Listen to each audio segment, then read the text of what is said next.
Selamat siang Bapak Ibu dosen dan teman-teman. Perkenalkan nama saya Tiffany dengan NIM 2902824400. Pada kesempatan kali ini saya akan mempresentasikan Project Based Learning Karakter Building Pancasila yang berjudul dengan pemanfaatan media pembelajaran interaktif untuk meningkatkan kualitas pendidikan di era digital yang berkaitan dengan SDG Quality Education ataupun pendidikan yang berkualitas.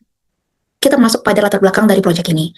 Pendidikan merupakan proses yang bertujuan untuk mempersiapkan peserta didik agar mampu berperan secara optimal dalam masyarakat serta dapat meningkatkan kualitas hidupnya. Seiring dengan perkembangan teknologi pun, proses pembelajaran juga dapat mengalami perubahan dari metode konvensional menuju pemanfaatan teknologi digital.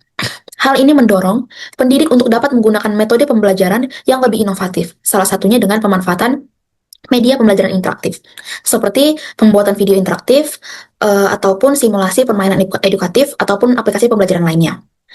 Media tersebut dapat memungkinkan peserta didik untuk dapat lebih aktif dalam proses belajar mengajar, sehingga dapat meningkatkan motivasinya, keterlibatannya, dan juga pemahaman dari si peserta didik. Selain itu, media interaktif juga dapat mengakomodasi berbagai karakteristik gaya belajar peserta didik. Berdasarkan latar belakang tersebut, terdapat 3 rumusan masalah. Pertama, bagaimana penerapan media pembelajaran interaktif sendiri secara sistematis dapat meningkatkan kualitas pendidikan hidup yang merata, mudah diakses, dan sesuai dengan kebutuhan peserta didik. Kedua, bagaimana meningkatkan kemampuan tenaga pendidik dalam merancang dan menggunakan media pembelajaran interaktif secara terencana ataupun berkelanjutan. Dan yang ketiga, bagaimana penggunaan media pembelajaran interaktif yang disesuaikan dengan tahapan perkembangan peserta didik ini dapat mendorong semangat belajar, keaktifan, ataupun keterlibatan mereka dalam proses belajar mengajar. Berdasarkan hasil temuan di lapangan, ternyata media pembelajaran interaktif ini memiliki berbagai kelebihan. Yang pertama, di mana penerapan media pembelajaran interaktif dapat membantu dan meningkatkan kualitas proses pembelajaran karena mampu menciptakan suasana belajar yang lebih aktif dan memberikan variasi dalam proses belajar.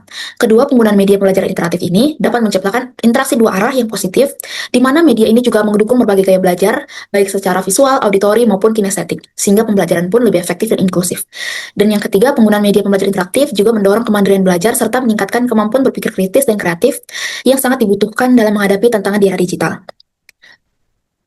Namun, penggunaan dari media pembelajaran interaktif ini juga terdapat kekurangannya, di mana penggunaan media pembelajaran interaktif ini efektivitasnya tidak dapat disamaratakan karena setiap peserta didik masih memiliki karakteristik yang berbeda-beda, minat yang berbeda-beda, dan juga gaya belajar yang berbeda-beda. Kemudian, penggunaan media interaktif perlu disesuaikan dengan kebutuhan peserta didik yang tetap harus dikombinasikan dengan metode pembelajaran konvensional yang telah digunakan sebelumnya. Selain itu, penerapan media interaktif juga masih membutuhkan sarana dan prasarana teknologi yang memadai dan merata.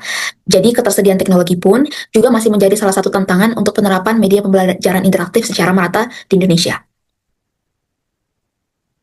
Untuk menjawab rumusan masalah kedua, berdasarkan hasil temuan di lapangan, untuk meningkatkan upaya kemampuan tenaga pendidik dalam merancang dan menggunakan media pembelajaran interaktif ini, yang pertama, yakni melakukan pelatihan berkala, di mana pelatihan berkala ini dapat dilakukan secara rutin sebagai refreshment untuk memperbarui pengetahuan dan keterampilan guru media dalam penggunaan media pembelajaran secara interaktif. Dan yang kedua, membentuk komunitas belajar sebagai tempat bagi pendidik untuk berdiskusi dan juga bertukar pengalaman. Yang ketiga, dapat memberikan bimbingan secara daring ataupun luring kepada setiap tenaga pendidik, sehingga guru pun merasa mereka mendapatkan pendampingan dalam mengembangkan kompetensinya untuk penerapan media pembelajaran interaktif ini. Dan yang terakhir, setiap tenaga pendidik dapat saling bertukar ide ataupun pengalaman untuk dapat mengembangkan kompetensinya dalam belajar mengajar. Berdasarkan hasil temuan saya di lapangan, dengan wawancara bersama narasumber saya, ternyata terdapat dampak bagi tenaga pendidik dan juga dampak bagi peserta didik. Di mana pertama, bagi tenaga pendidik sendiri, ternyata media pembelajaran interaktif ini dapat membantu tenaga pendidik untuk meningkatkan keaktifan dan keterlibatan peserta didik dalam pembelajarannya. Sehingga terciptalah suasana kelas yang interaktif ataupun terjadi komunikasi dua arah ataupun multi arah. Dan juga pemanfaatan media pembelajaran interaktif sendiri sangat membantu tenaga pendidik untuk membantu pembuatan isi materi yang darinya masih abstrak menjadi lebih konkret. Dan media pembelajaran interaktif ini juga dirasakan manfaatnya oleh peserta didik, di mana pembelajaran media interaktif sendiri mempermudah pemahaman melalui simulasi dan visualisasi langsung, dan juga meningkatkan motivasi belajar karena pembelajarannya sudah lebih menarik dengan adanya fasilitas media pembelajaran interaktif. Pada slide ini, saya ingin mempresentasikan bagaimana solusi dari penerapan media pembelajaran interaktif untuk memperbaiki ataupun mengatasi setiap kekurangan dari penerapannya sendiri yang sudah saya jelaskan pada slide sebelumnya, di mana masih banyak terdapat penerapan media pembelajaran interaktif yang sangat kurang karena adanya gaya ataupun karakteristik belajar murid yang berbeda-beda, ataupun juga dari sarana dan prasarana teknologi yang masih belum merata dan memadai di Indonesia.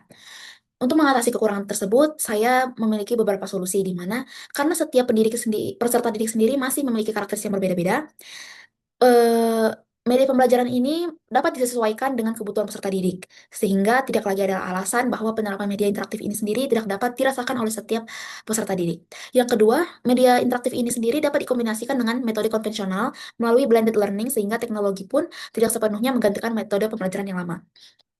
Ketiga, perlu dilakukan pemerataan fasilitas teknologi, di mana bagi peserta didik yang memiliki keterbatasan akses, dapat disediakan alternatif media sederhana ataupun dapat digunakan secara offline.